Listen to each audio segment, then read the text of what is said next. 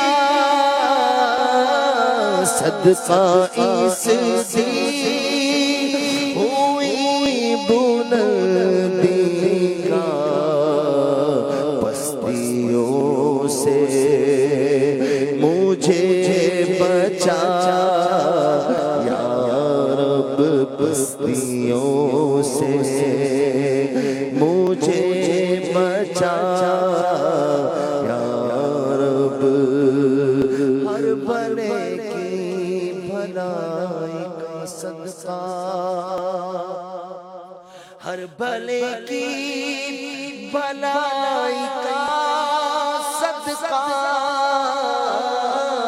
ہر بھلے کی بھلائی کا صدقہ مجھ برے کو بھی کر بھلا یا رب مجھ برے کو بھی کر بھلا یا رب تو حسن کو اٹھا حسن کر کے تو ہمیں بھی اٹھا حسن کر کے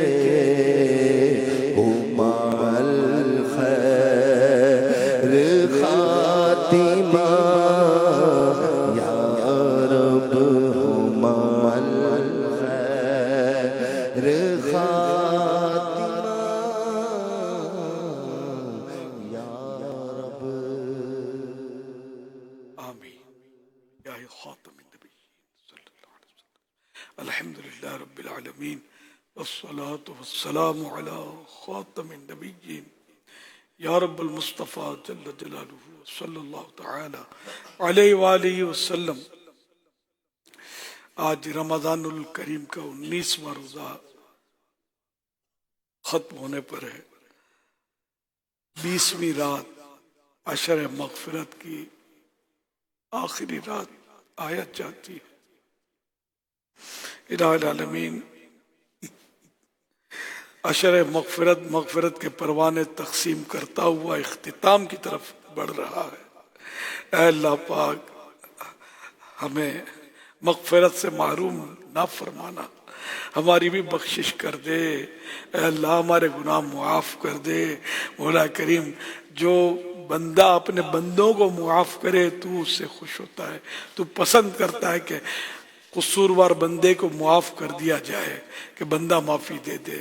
مولا تو آقا ہے، تو بھی ہمیں معاف کر دے۔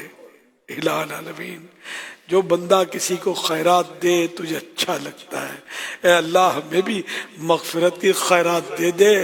اے اللہ ہماری جھولی میں مغفرت کی بھیک ڈال دے، ہماری مغفرت فرما دے، ہم پر احسان فرما اور ہم بخش دے۔ الہ العالمین جو کسی کو انعام دے وہ بھی اچھا لگتا ہے، تو ہمیں جنت الفردوس انعام میں عطا فرما۔ اے اللہ پاک جنت الفردوس میں اپنے پیارے حبیب صلی اللہ علیہ وسلم کا پڑوسی بنا۔ دنیا میں بھی اچھا پڑوسی تعریف کیا جاتا ہے کہ اچھے پڑوس میں رہنا چاہیے، تو جنت الفردوس تو ساری کی ساری اچھی ہے، اور پھر بھی اس میں بھی تیرے محبوب کا پڑوس ہو تو وہ اچھی سے اچھی ترین ہے۔ اے اللہ پاک بہترین ہے۔ اے اللہ پاک ہمیں محبوب کے قدموں میں جنت الفردوس میں جگہ عطا فرمانا۔ الہی جہنم سے آزاد کر دے، الہی جہنم سے آزاد کر دے، میں فردوس میں داخلہ مانگتا ہوں، میں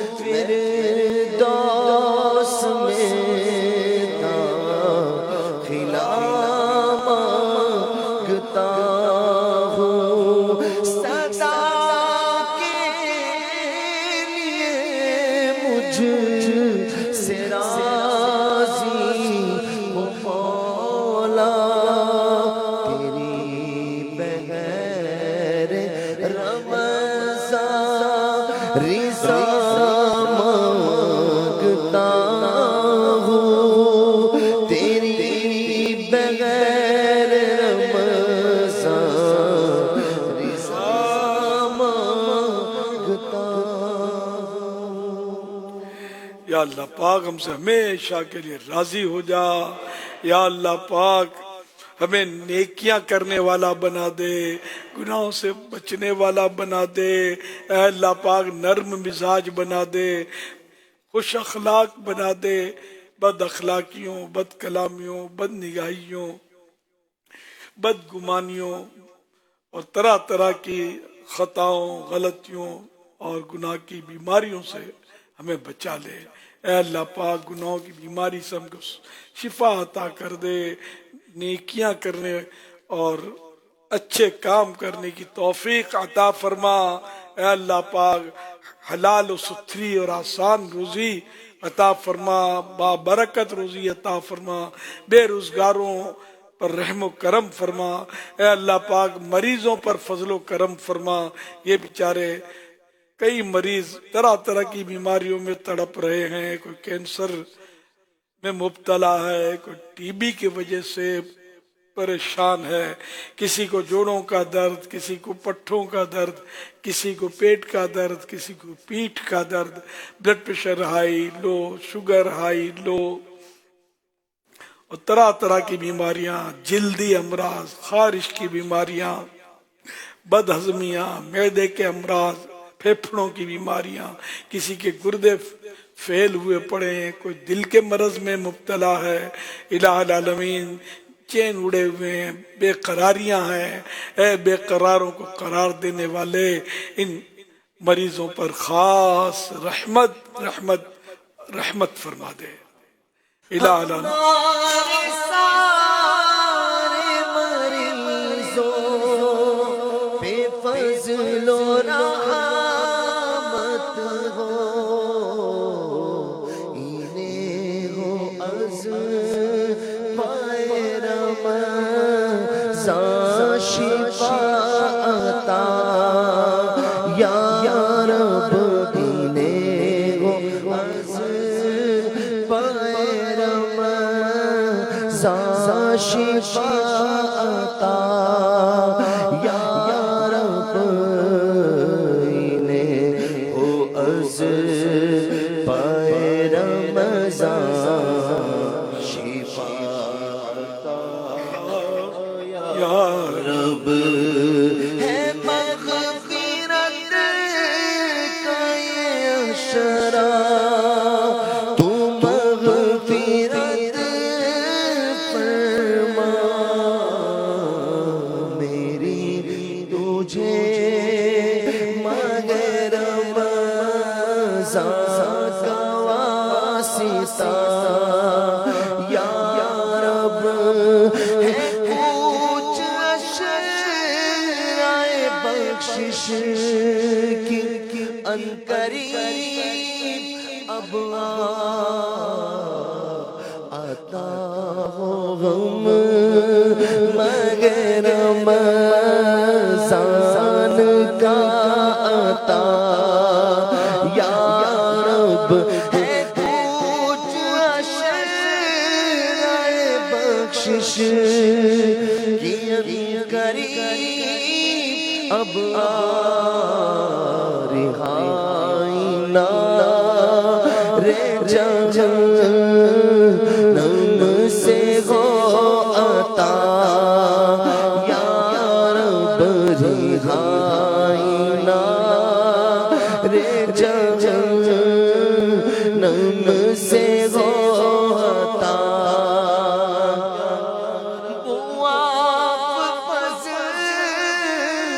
کرم سے ہو ہر خطا، یا رب ہو مغفرت پائے سلطان انبیاء،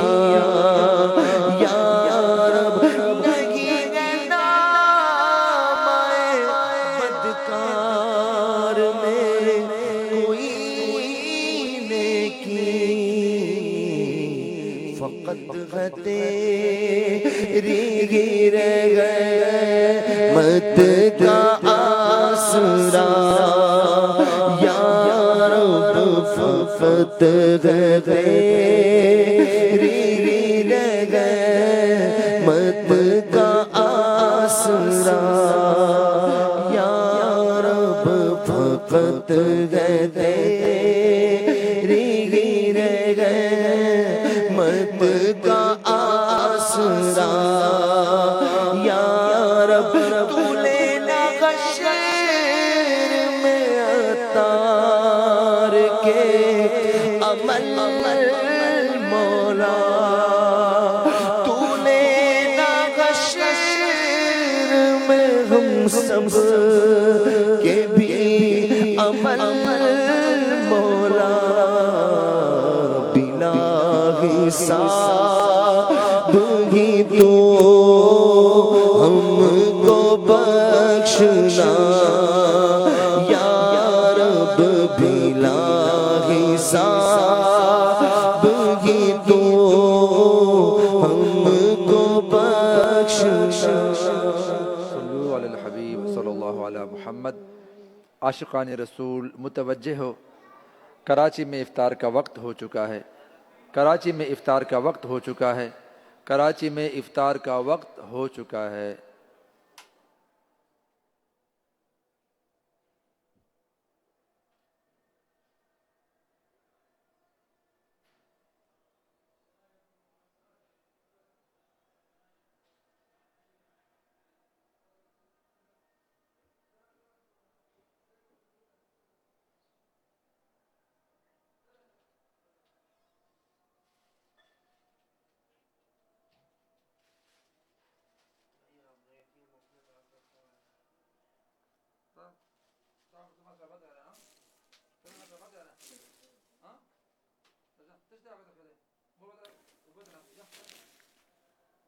الحمد لله رب العالمين والصلاة والسلام على خاتم. اللهم لك صمت وعليك توكلت وعلى رزقك أفطرت. یا رب المصطفیٰ جل جلالہ وصلی اللہ تعالی علیہ وآلہ وسلم برے خاتمے سے بچا. اللہم اختم لنا بخیر. اے اللہ پاک جہنم کے عذاب سے بچا. اللہم اجرنا من النار. یا اللہ پاک جنت الفردوس میں بے حساب داخلہ نصیب فرما. اللہم ادخلنا جنت الفردوس بغیر حساب. یا اللہ پاک بے اولادوں کو نیک اولاد بعافیت بغیر آپریشن کے عنایت ہو. الہ العالمین بے روزگاروں کو حلال اور آسان روزی عنایت ہو. الہ العالمین مظلوم قیدیوں کو رہائی نصیب ہو. الہ العالمین جو دکھی ہیں ان کو سکھی کر دے. اے اللہ پاک بے گھروں کو اچھے گھر مل جائے. یا اللہ پاک جن کے رشتوں میں رکاوٹیں ہیں دور ہو جائے. بے اولادیاں دور ہوں. نیک اولاد بعافیت بغیر آپریشن عنایت ہو. جن کی اولاد نافرمان ہے فرما بردار ہو جائے. بیٹیوں کے طلبگاروں کو بیٹیاں، بیٹے چاہیں انہیں بیٹے نصیب ہو جائے. یا اللہ پاک جن پر جھوٹے کیس بنے ختم ہو جائیں. اے اللہ پاک ہمارے حاضرین ناظرین میں جو بھی بیمار ہیں سب پر خصوصی کرم ہو جائے. سب کو پر رحمت کی نظر فرما دے. گھریلو ناچاکیاں دور ہوں. گھر کے جھگڑے لڑائی سب ختم ہوں. گھر امن کے گہوارے بنے. اے اللہ پاک جو عاصف زدہ ہیں جادو کا شکار ہیں سب پر رحم کر، سب پر فضل کر. نظر بد ہے تو اس کا اثر بھی ختم ہو. آمین. تو بے حساب بخش کے ہے بے شمار جرم دیتا ہوں واسطہ تجھے شاہ حجاز کا. الوداع یا عشر مغفرت.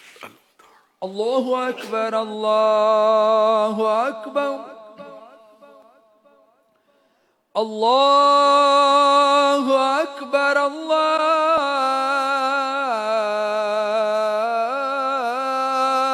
اکبر. اشہد ان لا الہ الا اللہ.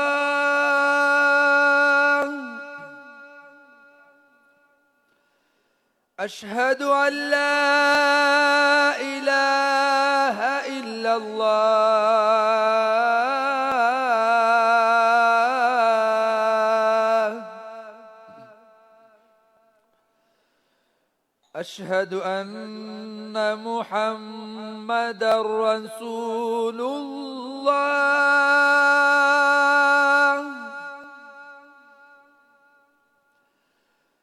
أشهد أن محمدا رسول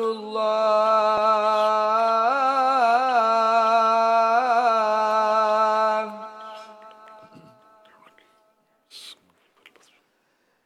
حي على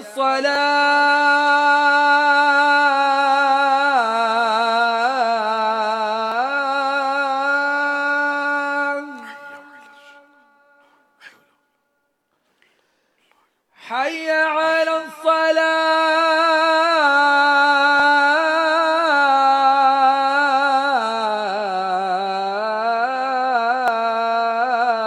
الصلاة حي على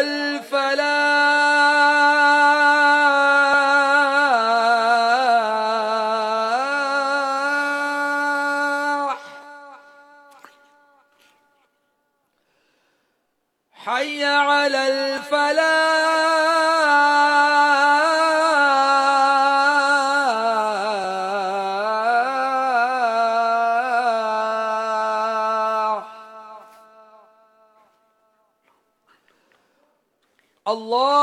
الله أكبر الله أكبر لا إله إلا الله